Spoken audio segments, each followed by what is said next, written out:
جوڑوں کے درد کے لیے تیتر کے گوشت کا سوپ بنا کر پیا کریں، بہت مفید ہے۔ جن حضرات کا وقت خاص کا دورانیہ بہت کم ہے، ان کے لیے گڑ اور ادرک کا استعمال بہت مفید ہے۔ اس کے استعمال سے دماغ کو بھی طاقت ملتی ہے۔ جن لوگوں کی نظر کمزور ہے، انہیں چاہیے کہ گلقند کھایا کریں، نظر کے لیے بہت مفید ہے۔ روزانہ نیم گرم پانی میں لیموں کا رس ملا کر پینے سے کبھی موٹاپا نہیں آتا۔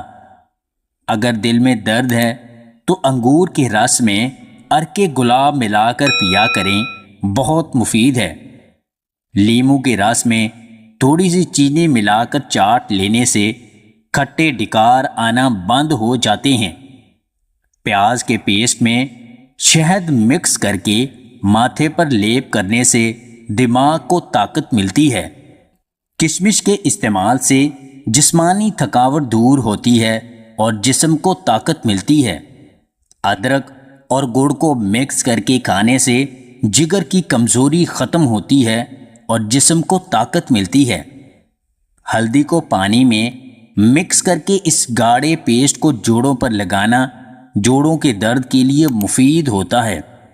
چقندر کا جوس پینے سے خون کی گندگی صاف ہوتی ہے۔ رات سونے سے پہلے پانی پینا صحت کے لیے بہت مفید ہوتا ہے۔ پیاز کے پیسٹ میں پودینے کے پتوں کا باریک صفوف ملا کر پیشانی پر لیپ کر دیں، مہروں کے درد کے لیے بہت مفید ہے۔ ہاتھوں پر سرسوں کا تیل لگا کر سو جانے سے ہاتھوں پر کبھی خشکی نہیں ہوتی۔ تازہ ہرا دھنیا مسل کر سونگھنے سے چھینکیں آنا بند ہو جاتی ہیں۔ پانی میں شہد ملا کر پلکوں پر لگانے سے آنکھوں کی پلکیں لمبی اور گھنی ہونا شروع ہو جاتی ہیں۔ زیادہ ٹماٹر کھانے سے مثانے اور گردے میں پتھری کے اثرات بڑھ جایا کرتے ہیں۔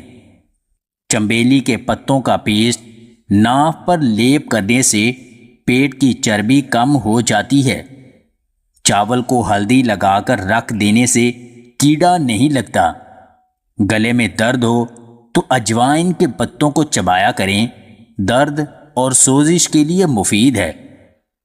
اگر آپ کو ہماری یہ ویڈیو پسند آئے تو اسے لائک اور شیئر ضرور کیجیے گا، اور مزید ویڈیوز حاصل کرنے کے لیے ہنسی واچ ٹی وی چینل کو سبسکرائب کر لیں۔